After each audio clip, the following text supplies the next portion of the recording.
Hey everyone! In today's video, I will walk you through a brand new mod for My Singing Monsters that comes loaded with incredible features, including unlimited diamonds, gems, coins, and more. Let's open up the game, and as you can see, I've already activated some of these features, giving me a massive amount of resources. So, as you can see, this really works, plus the installation process is simple and straightforward, compatible with both Android and iOS devices, and doesn't require any special skills like jailbreaking or using a computer. If you're curious to see how it works, just keep watching this video.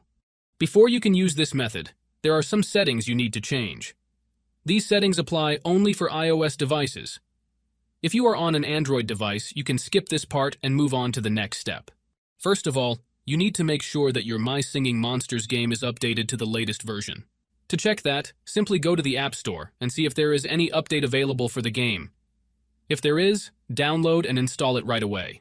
If not, then you are good to go.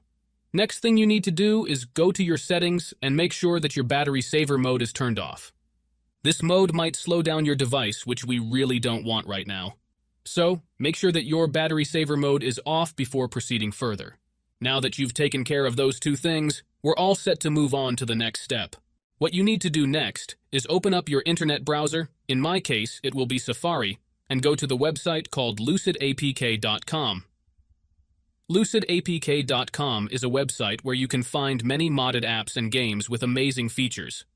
Once you are on the website, search for My Singing Monsters and click on it. Here you will see some information about the app. To start the download, click on the blue download button and wait some time for the installation to finish. However, there is one more step that you need to complete before you can finish the installation. This step may vary depending on your device model and operating system, and usually involves some pretty simple steps. Don't worry, this step is very easy and quick, and there will be a video tutorial on how to complete it. Just follow the instructions and you should be fine. So, that's it guys. If you enjoyed this video, make sure to leave a comment, like, and subscribe. Thanks for watching, and see you next time.